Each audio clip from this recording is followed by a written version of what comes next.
وہ چیز ہے نماز جو کہ ہم 5 ٹائم پڑھتے ہیں، یا تو چلو سال میں ایک دفعہ ہو تو پھر نہ سیکھیں، چلیں سمجھ آتی ہے. جب روزانہ پڑھ رہے ہیں اور سالوں سال سے پڑھ رہے ہیں تو پھر خشوع نہیں ہے. اللہ کی بھی نے کہا تھا نا کہ اول الشیء یرفع هذه الامه الخشوع حتى لا ترى فيها خاشعہ، حتى لا ترى فيها خاشعہ. ایک بھی تم نا خشوع والا انسان نہیں پاؤ گے. جو سب سے پہلی چیز میری امت سے اٹھا لی جائے گی وہ خشوع ہے. تو ایٹ لیسٹ میں اور آپ تو لوگوں میں سے بنے کہ جن کی وجہ سے اس دنیا میں خشوع قائم رہے. آئی تھنک ہمیں لوگوں کو یہ ایڈوائز کرنا چاہیے کہ جس طرح بہت ساری ایپس ہیں، جس طرح حصن المسلم کی ایپ ہے اس میں، اور اس کے علاوہ ایاک نستعین ہے جس میں آپ کو بہت ساری دعائیں ایسی مل جاتی ہیں جو کہ آپ مسنون دعائیں جو آپ سیکھ سکتے ہیں، اور خاص طور پہ رکوع کے لیے، سجدے کے لیے. یہ ساری چیزیں بڑی کامن نالج میں ہے، اور کوئی بھی بندہ اگر سیکھنا چاہے وہ اپنے آپ کو ایک انسینٹو دے سکتا ہے کہ یار میں نے جو ہے نا اپنی نماز کو بہتر کرنے کے لیے ان میں سے کچھ چیز سیکھنی ہے. اور میں سمجھتا ہوں کہ کبھی نہ کبھی نا ایک ہماری جو آڈینس ہے اس کو ہم ایک ٹاسک دے دیتے ہیں کہ ابھی رمضان کا مہینہ نا، اس میں ہر روز کم از کم ایک کسی نماز کا کوئی ایک سجدہ ایسا ضرور رکھیں جو آپ کو تھکا دے. یعنی سجدے میں جائیں اور واپس نہ آئیں، اور بس اللہ تعالیٰ سے مانگتے رہیں دعائیں مانگتے رہیں. اور دیکھیں ویسے تو مسنون یہ ہے کہ آپ عربی میں دعا مانگیں، ٹھیک ہے، آپ جو ہے نا جو بھی آپ کو دعائیں آتی ہیں وہ مانگیں، جتنی زیادہ آتی ہیں اتنی اچھی بات ہے. لیکن اگر وہ نہیں بھی آتی تو انسان اردو میں بھی مانگ سکتا ہے، اپنی زبان میں بھی مانگ سکتے ہیں.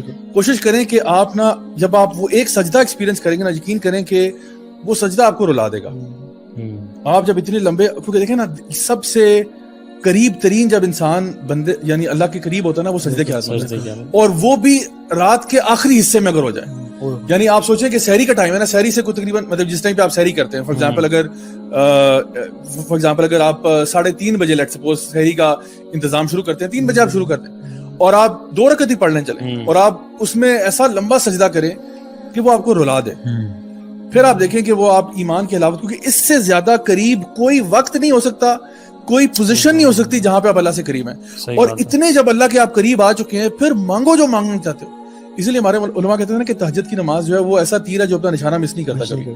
تو آپ اپنا یعنی جو بھی آپ نے چیز اللہ تعالیٰ سے مانگنی، تو میں نے کہا تھا نا کہ وہ پہلے سے آپ کو پتا ہو کہ میں نے اللہ سے یہ چیز مانگنی ہے آج. اور دیکھیں جب مانگنا اللہ سے مانگا جاتا ہے نا تو پھر آپ ڈنکے کی چوٹ پہ مانگ کریں. یعنی زیادہ مسکین بننے کی ضرورت نہیں انسان کو کہ یا اللہ پتہ نہیں تم دینا تو دے دے ورنہ کوئی بات نہیں میں گزارا کر ہی لوں گا. اس طرح دعا نہیں مانگی جاتی.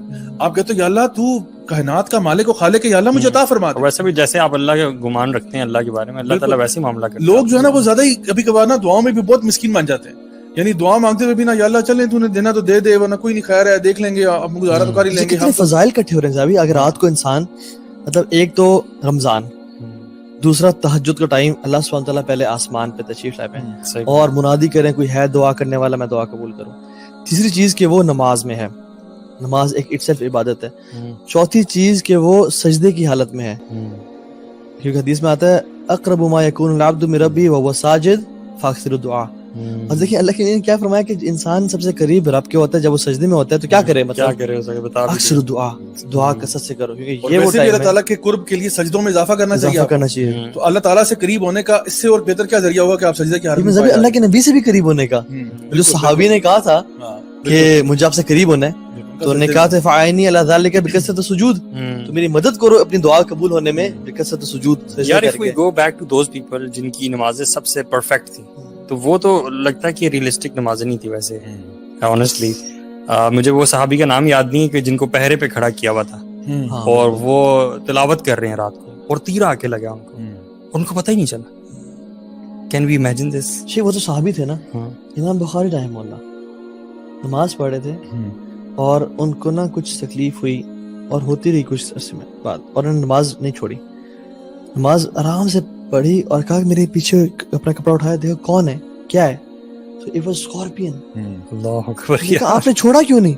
کہتے میں سورت کے بیچ میں تھا اور مجھے اتنی لذت آ رہی تھی کہ میرا دل نہیں چاہا کہ میں چھوڑوں. اور ہمیں مسلح پہ چونٹی اگر نظر آ رہی ہو تو وہ ہم اس کو دیکھتے ہیں نظر آ رہی ہے رائٹ جا رہے ہیں، اچھا وہاں سے لیفٹ ہو گئی، دیکھو کوئی کاکروچ کبھی آ جائے تو سارا خشوع ہمارا نکل جائے. اللہ تعالیٰ قبول فرمائے. ایک دفعہ یہاں پہ ہمارے پاس ہی ایک مسجد تھی جو بھی بنی نہیں تھی، کمپلیٹ نہیں تھی، تو ہم لوگوں نے کچھ بھائی تھے 4-5، ہم لوگوں نے فیصلہ کیا کہ اس مسجد کو آباد کرنا ہے، کیونکہ وہ مسجد بالکل ویران سناٹا.com تھا. مطلب اس پر چھت بھی نہیں تھا، مطلب پراپر چھت بھی نہیں تھا، کھلی آسمان تلے مسجد ہے اور بالکل مطلب حالات بڑے خراب تھے اس کے.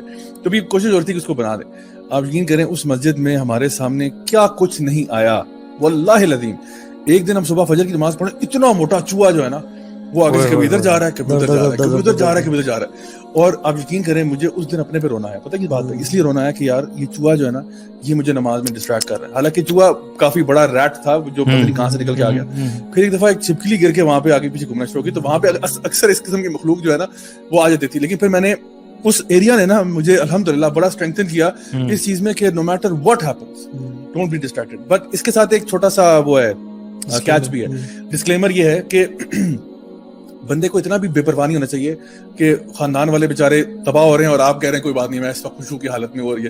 کیونکہ نبی کریم صلی اللہ علیہ وسلم جو ہے نا وہ اپنی نماز کو چھوٹا کر دیتے تھے جب آپ کو کسی بچے کے رونے کی آواز آتی. صحیح بات. تو یہ نہیں کہ بچہ جیے مرے جو مرضی ہو, میں تو تلاوت کر رہا ہوں بھائی سورۃ البقرہ کی تلاوت ہو رہی ہے سارے آپ برداشت کرو, ایسا نہیں. اور ان صحابی کو ڈانٹا جنہوں نے نماز جو ہے نا نارمل عشاء کی نماز پڑھا رہے ہیں اور اس میں سورۃ البقرہ کی تلاوت شروع کر دی کسی اور کی, تو ایک صحابی چھوڑ کے نکلا ہے وہاں سے. انہوں نے کہا بس یار بہت ہو گیا. تو وہ جب جا کے معاملہ نبی کریم صلی اللہ علیہ وسلم کے سامنے آیا تو انہوں نے ان صحابی کو ڈانٹا کہ بھی تمہارے پیچھے جو لوگ نماز پڑھ رہے ہیں اس میں بزرگ بھی ہو سکتے ہیں بچے بھی ہو سکتے ہیں. سو یہ جو بات ہو رہی ہے آئی تھنک یہ بتانا ضروری ہے کہ فرائض کی اور جماعت کی بات, فرائض اور جماعت کی جب بات ہے نا وہاں پہ آپ لوگوں کے لیے آسانی کرتے ہیں. یہ نہیں کہ آپ جماعت پڑھا رہے ہیں اور آپ نے سورۃ البقرہ شروع کر دی اور اب بندے جو ہے نا وہ سمجھ نہیں آ رہی کہ یار اب ہم کہاں آ گئے. اجتماعی نماز میں احتیاط کریں, رکوع اور سجود کی دعائیں بھی جو پرسنل نماز ہے نا اس کو آپ جو مرضی کرو. اس لیے نوافل جو ہے نا بہتر یہ کہ آپ گھر میں پڑھیں. نوافل سنتیں آپ گھر میں پڑھیں, سکون سے پڑھیں, کوئی اپنے گھر کے اندر. بلکہ میں سمجھتا ہوں آپ کے گھر کے اندر ایک باقاعدہ اسپیس ہونی چاہیے آپ کے لیے جہاں پہ آپ نماز پڑھ سکیں, اور وہ آپ ہوں اور اللہ اور کوئی نہ ہو. اس میں آپ روئیں, آپ اس میں اللہ تعالیٰ سے دعائیں کریں, اس میں آپ جتنی مرضی لمبی نمازیں پڑھیں, وہ آپ کا اور اللہ کا معاملہ ہے. اور میں سمجھتا ہوں یہ چیزیں جو ہے نا یہ کبھی بھی سوشل میڈیا پہ نہیں آنی چاہیے. یعنی some of your most closest moments اللہ سبحانہ تعالیٰ should never make it to Facebook. ابھی آج میں نے وہ یوتھ کلب کا شیئر کیا تھا, وہ ایک جو ہم لوگوں نے ماشاءاللہ ایک افطار کی ڈرائیو کیا نا. ایک تو ہم لوگوں نے کراچی کے سائڈ پہ وہاں پہ کنڈری سائڈ پہ بھی ہوئی ہے اور پھر یہاں پہ اسلام آباد میں بھی ہوئی ہے ماشاءاللہ. تو بہت اچھا اس کا فیڈ بیک آیا. تو میں نے اس کی کچھ پکچرز یوتھ کلب کے پیج سے لے کے شیئر کی. اس کے نیچے کچھ لوگوں نے کامنٹ کیا تھا کہ آپ اپنی ڈیڈز کیوں شو آف کر رہے ہیں. ٹھیک ہے, تو بات یہ کہ ہمیں کوئی شوق نہیں ہے اپنی ڈیڈز کو شو آف کرنے کا. ہم اس لیے کرتے ہیں تاکہ ایک تو لوگوں کو پتہ چلے کہ جو لوگ ہمیں ڈونیٹ کرتے ہیں وہ پیسہ اول تو یہ انڈیویجول کی ڈیڈز ہیں, انڈیویجول نہیں, یہ تو کلیکٹیو ڈیڈز ہیں. کیونکہ میں نے خود اس میں اس میں شامل نہیں تھا, تو یہ تو میری ٹیم میرے ساتھ کام کری. تو الحمدللہ مجھے خوشی ہوتی ہے کہ ماشاءاللہ ٹیم کے لوگ اتنے ڈفرینٹ جگہوں پہ کام کر رہے ہیں. تو پہلی بات یہ کہ اس میں ہم لوگ جو ہے نا یہ ایک تو یہ چاہتے ہیں کہ جو لوگ ہمیں ڈونیٹ کرتے ہیں, جو لوگ ہمیں کنٹریبیوٹ کرتے ہیں, ان کو پتہ چلے کہ وائی سی کے جو پیسہ ہے وہ کہاں کہاں لگ رہا ہے. پہلی بات یہ ان کی کلیئرٹی کے لیے. دوسرا باقی لوگوں کو ترغیب دینے کے لیے کہ بھی دیکھو اگر ہم یہ کام کر سکتے ہیں اتنے لمیٹڈ ریسورسز کے ساتھ تو آپ لوگ بھی کر سکتے ہو. ضروری نہیں ہے کہ آپ ہماری بینڈ ویگن کو جوائن کرو. آپ اپنے محلے میں اپنی گلی میں جو کچھ کر سکتے ہو آپ یہ کام کرو. لیکن جو آپ کی پرسنل عبادات ہیں, اب آپ کیا چاہتے ہو کہ میں مطلب دعا مانگتے ہوئے تصویر کھینچ کے ڈال دوں نیٹ پہ کہ جی یہ راجہ ضیاء الحق صاحب دعا مانگتے ہوئے, یا میں کوئی مطلب نماز پڑھتے ہوئے تصویر کھینچ کے ڈالوں. سو obviously وہ چیزیں ہمارے اور اللہ کے بیچ میں ہونی چاہیے. اور اس میں آپ جتنا اللہ کے سامنے گڑ گڑا کریں, بلکہ اللہ تعالیٰ کو وہ آنسو سب سے زیادہ محبوب ہیں جو تنہائی میں نکلتے ہیں. بالکل کئی ایسے اسپیکرز بھی ہوتے ہیں, کئی ایسے لوگ ہوتے ہیں, قاری ہوتے ہیں جو کچھ تو اللہ بہتر جانتا ہے, میں کسی کو جج نہیں کر سکتا. کچھ ہوتے ہیں وہ جان بوجھ کے رو پڑتے ہیں, کچھ ہوتے ہیں وہ مے بی ان کو ایک بے ساختہ طور پہ ان کو آنسو آ جاتے ہیں. لیکن ان آنسوؤں سے زیادہ قیمتی وہ آنسو ہیں جو تنہائی میں نکلتے ہیں, جب آپ کو کوئی نہیں دیکھ رہا, جب آپ ہیں, آپ کا رب ہے اور آپ کہتے ہو, آپ اللہ تعالیٰ سے دعا کرتے ہو, اللہ تعالیٰ کو پکارتے ہو اور اللہ تعالیٰ کی خشیت آپ پہ طاری ہوتی ہے اور آپ کی آنکھوں سے آنسو نکل جاتے ہیں.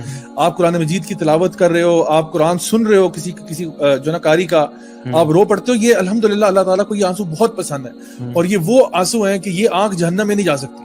یعنی ظاہری بات ہے اگر آنکھ جہنم میں نہیں جائے گی تو پورا جسم بھی نہیں جائے گا. تو یہ کہنے کا صرف بات ہے کہ جو آنکھ اللہ تعالیٰ کی خشیت سے روتی ہے نا وہ پھر جہنم میں نہیں جا سکتی. تو اس لیے یہ ساری کیفیات کب آئیں گی؟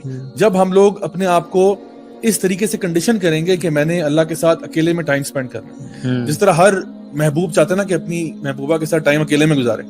یعنی یہ ایک پیار کا فلسفہ ہے. everybody wants to spend time with the person they love alone, not in front of everybody else.